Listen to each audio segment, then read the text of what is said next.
Corne de brume! Présente pour les personnes aînées de la capitale nationale, l'Association québécoise de défense des droits des personnes retraitées et pré-retraitées, AQDR, section Québec, est fière de vous présenter Aînés, on vous écoute. Alors, bonjour aux auditrices et aux auditeurs. C'est moi encore avec vous, Judith Gagnon de l'AQDR Québec. Je suis tellement contente de vous retrouver encore aujourd'hui. Avant de commencer l'émission, je voudrais vous rappeler que nous sommes un organisme de défense des droits des personnes aînées. Vous pouvez en tout temps appeler de 9h à 4h, à 16h. Si vous avez des préoccupations, si vous vivez des choses difficiles, vous contactez la QDR Québec au 418-524-0437, poste 0. On a aussi des tournées de consultation, là, je vous en ai parlé. Je vais vous inviter là, précisément là, bientôt pour que vous veniez nous dire qu'est-ce qui va pas, qu'est-ce que vous voulez qui change, puis c'est quoi vos besoins.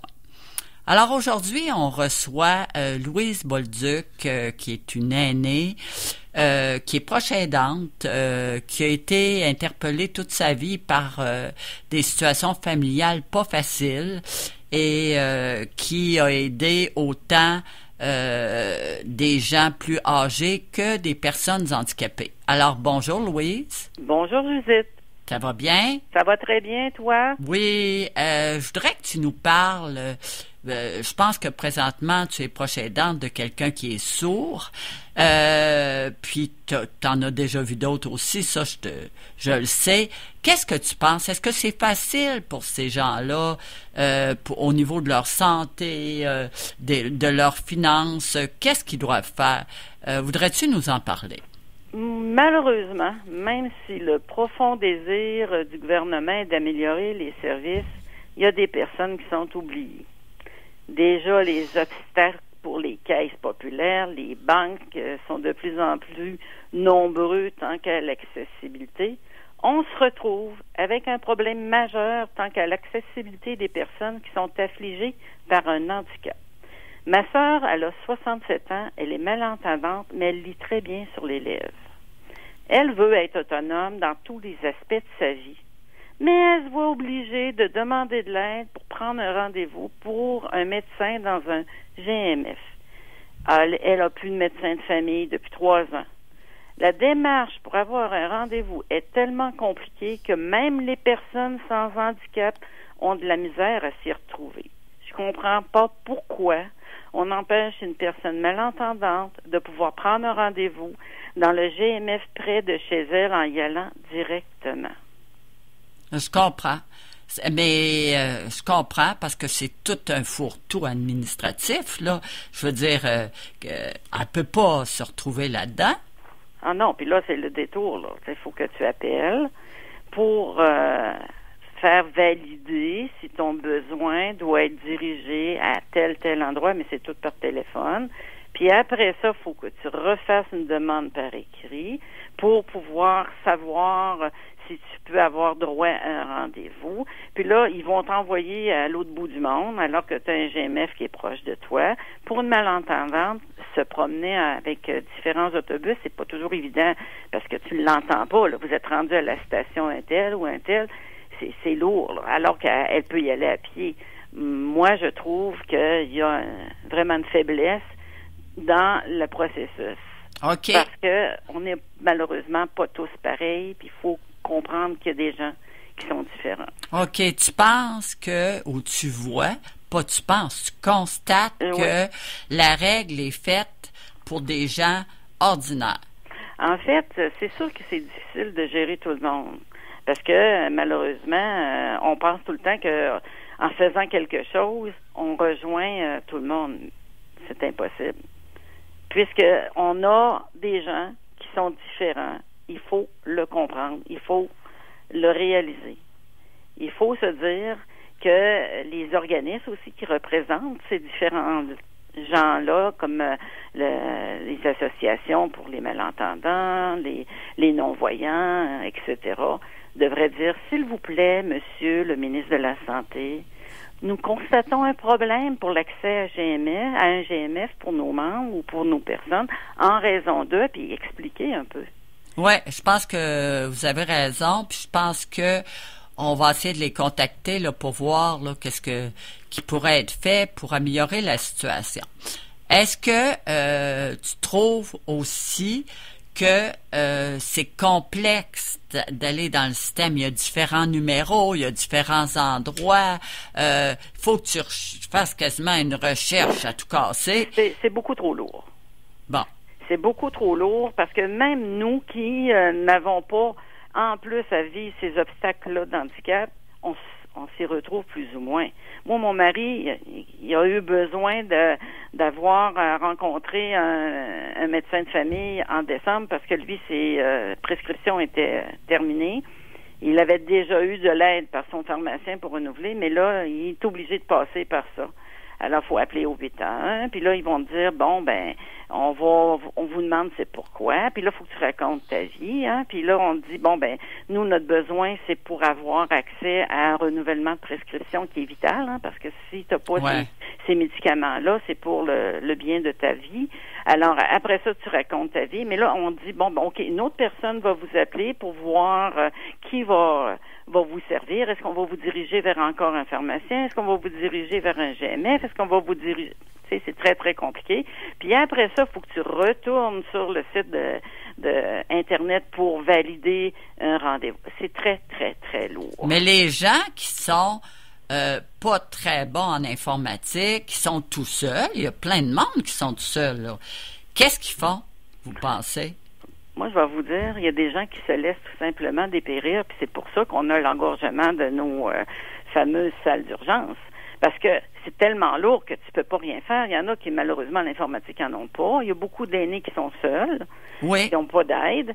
Tu sais, je veux dire, arrêtons d'être comme des robots, puis commençons à donner de la qualité de vie à nos aînés qui sont affligés par des obstacles dans leur vie qui les rendent dépendants des autres. Alléger la méthode de démarche à faire pour avoir un accès à un GMF en acceptant de donner rendez-vous sur place, sans tous ces détours, ce serait déjà un bon début. Moi, je trouve faut être capable de voir les différences. Malheureusement, il y en a. On oublie ces gens-là et ça me fait mal au cœur. Ouais, mais je pense que vous soulevez quelque chose d'important, là, dans le sens que, vu leur situation qui est énormément difficile à vivre, la complexité de tout ça, ils peuvent pas. Voyons donc, je veux dire, ça doit être épouvantable pour les gens qui sont tout seuls ou qui sont pas capables de s'organiser. C'est pour ça que peut-être qu'ils se rendent dans les urgences. Mais avez-vous pensé à l'estime de soi? Oui, je le sais. Moi, je pense à ma sœur qui est quand même capable de fonctionner là dans le quotidien. Sauf que pour son estime d'elle-même, d'être obligée de demander de l'aide à quelqu'un, malgré que ça me fait toujours plaisir, puis elle le sait, de pouvoir lui rendre ce service-là, elle veut contrôler sa vie, elle veut garder son autonomie. Tu sais, je veux dire, si moi, je suis obligée d'expliquer au téléphone, au 811, ses problèmes de santé, je rentre dans sa bulle, là, dans sa vie privée, ça y tente peut-être pas. C'est tannant, là, ce détour-là qui est obligatoire, alors qu'on a tellement de personnes qui pourraient être autonomes, puis heureux, puis l'estime de soi, ben c'est une partie de guérison de bien des choses. Là. Non, je comprends. Je pense que vous l'avez très bien mentionné et expliqué. On ne fait pas attention aux différences dans les personnes. Il y a un processus, puis quand les gens rentrent pas dans ce moule-là, ça va vraiment pas bien, ça complexifie, puis c'est là qu'il y a du sable dans l'engrenage. Ben c'est comme si on décidait de mettre dans un tiroir, là, les personnes comme si c'était une vieille paire de chaussettes, je sais pas, là. Puis c'est certain qu'il y a des années qui sont vulnérables, mais que leur santé fait en sorte qu'ils sont quand même en forme, mais qui pourraient aussi contribuer à la société s'ils étaient invités à le faire. Si on les écoutait comme vous avec la QDR, c'est merveilleux pour ça.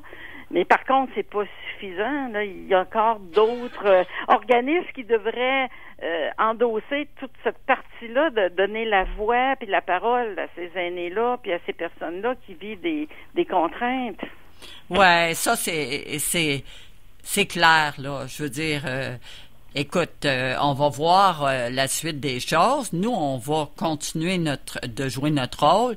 Puis, dans nos consultations, on va encore aller plus loin. Là, puis les consultations vont aller au gouvernement du Québec.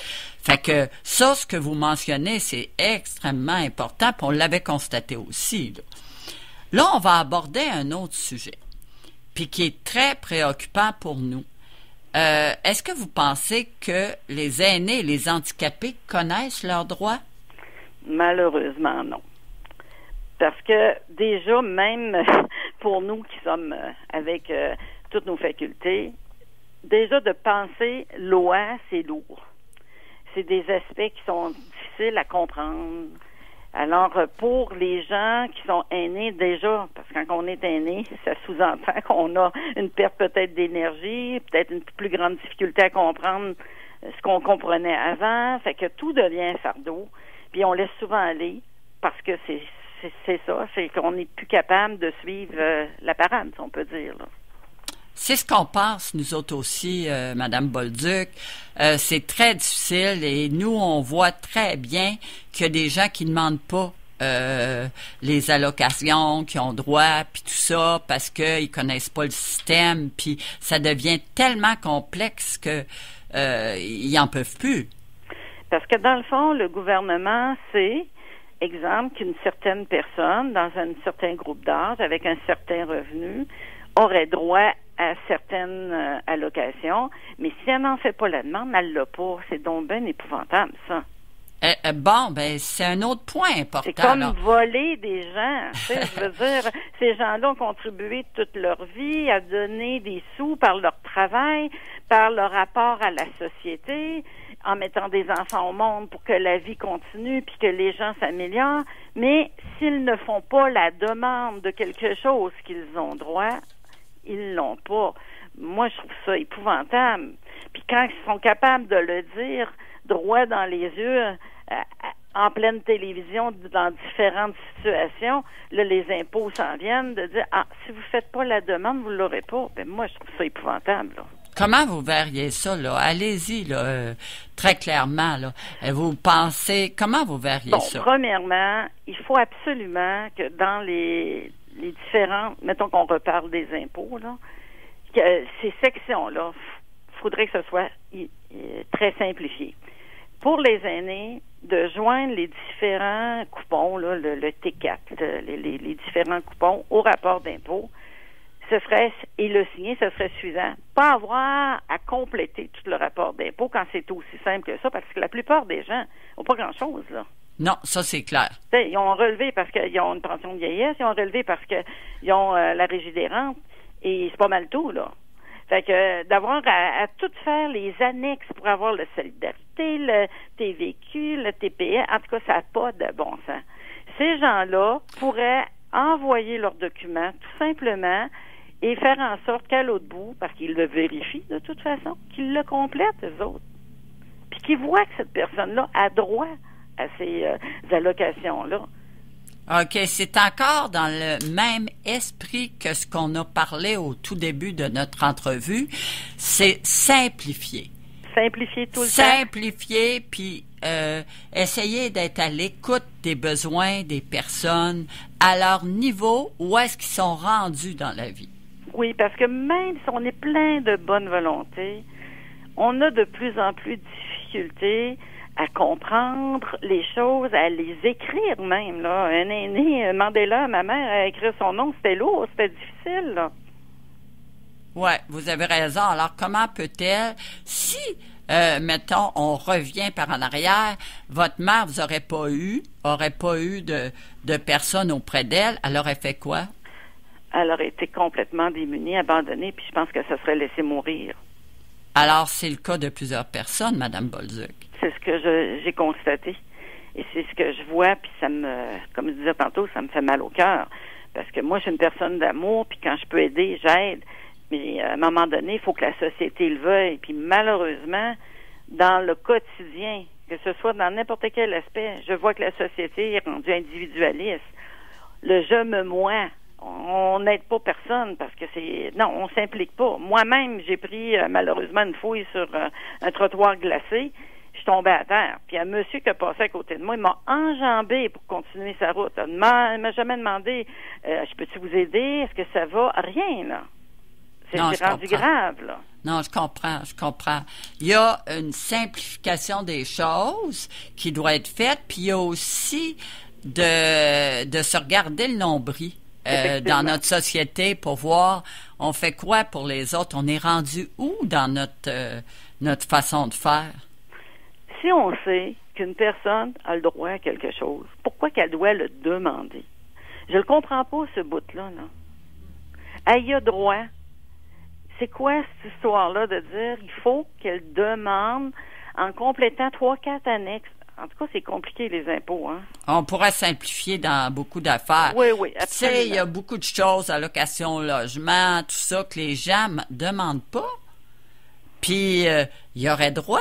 Puis, il y a plein de choses, là, que je suis certaine qu'il y a beaucoup de monde, en tout cas, nous autres, on l'a vu, qui le demandent pas, puis ça les met dans la misère. Ça les maintient dans une misère difficile. C'est ça. Puis dans les personnes qui sont nos oubliés aussi, je pense aux malentendants ou les non-voyants ou toutes ces autres personnes-là, pour avoir droit à certaine allocation qu'il y aurait, comme je pense à ma soeur, c'est compliqué. Faut que tu ailles voir un médecin, faut que tu ailles ci, faut que tu ailles ça. Mais elle n'a pas de médecin de famille. Fait que c'est très difficile de pouvoir avoir accès à de l'aide que tu aurais droit parce qu'il y a tellement de bureaucratie, il y a tellement de détours à faire qu'elle est là, puis elle vit avec ce qu'elle peut, puis c'est pas facile. Non, je comprends. Fait que là, on a bien compris, là, le mot clé, c'est la simplification. Exactement. Ça, on l'a déjà dit, mais on va le redire parce que quand il y a des 5-6 annexes complexes, puis tout ça, puis que ça devient, que ça n'a plus d'allure, on peut lâcher prise. Moi, je vais vous dire, le gouvernement le voit à l'âge des personnes quand c'est le temps des impôts. Il pourrait facilement envoyer un rapport qui est très simplifié pour cette catégorie de personnes-là. Oui, ça, je c'est pense pas qu'on a... compliqué, ça. Il y aurait certainement moyen de faire ça. Ouais. Ces personnes-là, ce serait plus facile, même pour nous qui aidons ces personnes-là, parce que les rapports d'impôts de ma mère qui avait 92 ans, c'est nous qui les faisions. Puis c'était encore complexité de toutes les annexes pour l'aide à domicile, pour toutes sortes de choses. Mais tu sais, elle a l'âge qu'elle a. Elle a le droit des choses. Pourquoi la société veut pas rendre facile les choses? Je ne comprends pas. Ça, je pense que là, c'est bien clair, là. C'est sûr que c'est un enjeu. Ça reste que c'est un enjeu, la simplification des choses. C'est un enjeu pour les personnes aînées, pour les personnes qui sont en situation de vulnérabilité. Il faudrait leur rendre ça beaucoup plus facile. Fait que ça, cet enjeu-là, on va le défendre, puis on va écouter les gens qui veulent nous en parler. Mais là, on va revenir aussi. Trouvez-vous, on va parler du soutien à domicile. Oui. Parce que ça, soutien à domicile, j'aimerais vous écouter là, avant d'en parler. Qu'est-ce que vous pensez de ça? Bien, déjà, malheureusement, la fermeture de nombreuses résidences pour aînés crée encore plus d'isolement, puisque les gens ne peuvent plus aller dans des endroits où ils pourraient être au moins en groupe, là. Ils sont donc isolés dans leur propre résidence. Puis, ils n'ont pas accès à d'autres, donc ils savent pas qu'ils peuvent avoir de l'aide comme la popote roulante ou d'autres aspects d'aide qui pourraient être un CLSC qui envoie quelqu'un à l'occasion pour les aider, ne serait-ce que dans l'entretien ménager ou d'autres choses. On ne sait rien. C'est très difficile. J'ai des voisins qui ont été pris avec ça, moi. C'est pas drôle. Fait que il y a vraiment un manquement là-dedans. Puis encore là, on parle d'une pyramide. Hein? On va vers en haut, puis on descend vers en bas, au lieu d'aller vers en bas pour aller vers en haut. Vers en haut, on a les organismes, les CLSC, les CHSLD. On a plein de réseaux. Puis on essaye de voir avec les travailleurs sociaux, avec les associations, qu'est-ce qui se passe, puis comment ça se passe pour nos aînés, puis comment on peut les aider sans qu'il y ait une demande à pu finir. Il faut passer par un médecin, mais t'en as pas de médecin de famille. Ma mère a été 4 ans sans médecin de famille. Il faut faire en sorte, encore là, de simplifier, puis de vouloir aider aussi, parce que il y a le pouvoir, mais il y a le vouloir, hein? Je comprends. Puis il y a une autre chose que je voulais vous parler. Présentement, il y a quelque chose de fort intéressant qui s'en vient au niveau des menus travaux pour les aînés qui vont être faits. Je vais interviewer bientôt quelqu'un là, sur nos ondes là-dessus. Mais est-ce que qui vont être faits gratuitement ou avec peu de frais pour les gens qui en ont pas les moyens?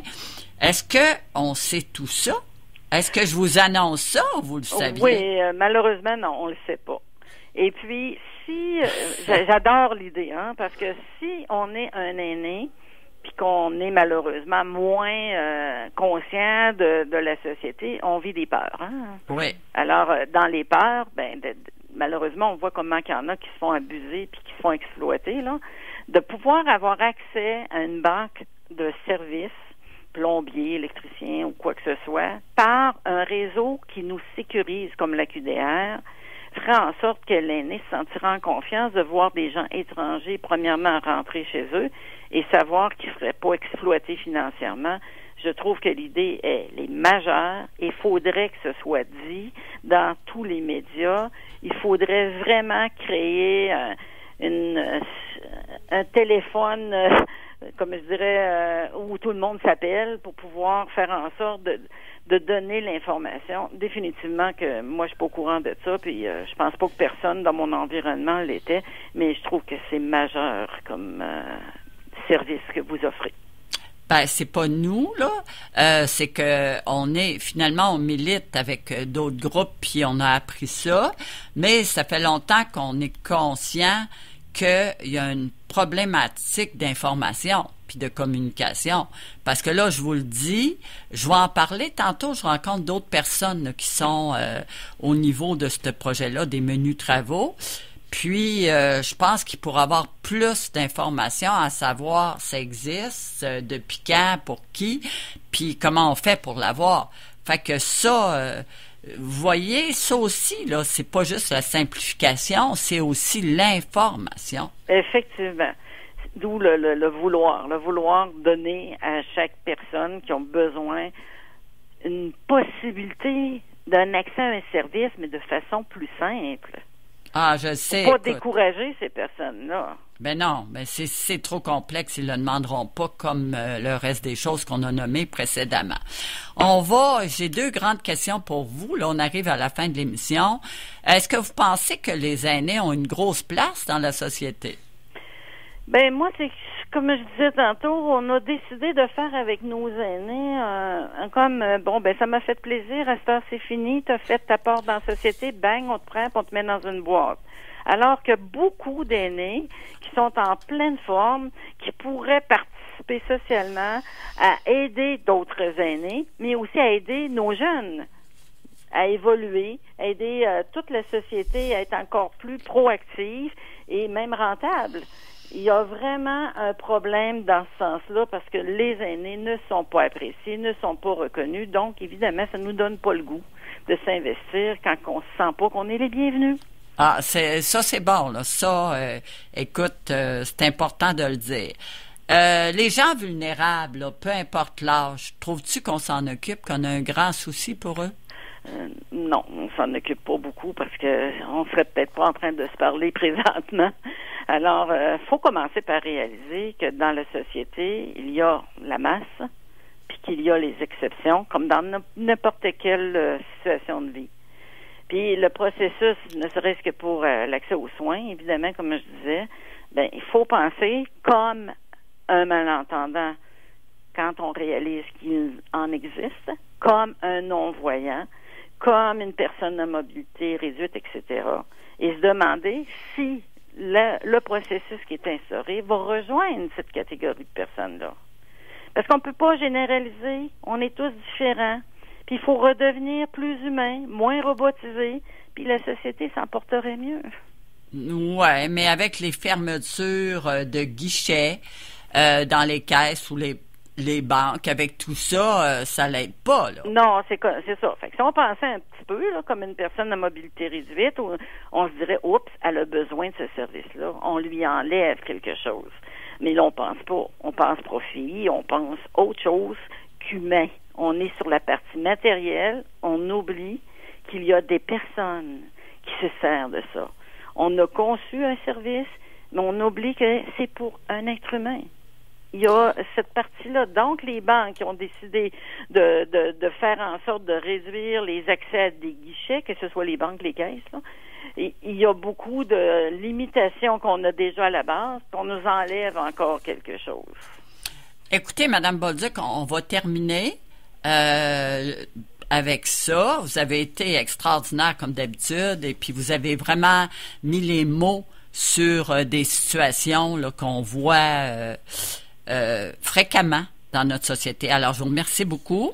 Merci, puis merci aussi à ceux qui nous écoutent, puis j'espère qu'on pourra faire en sorte d'aider ces gens-là le plus possible.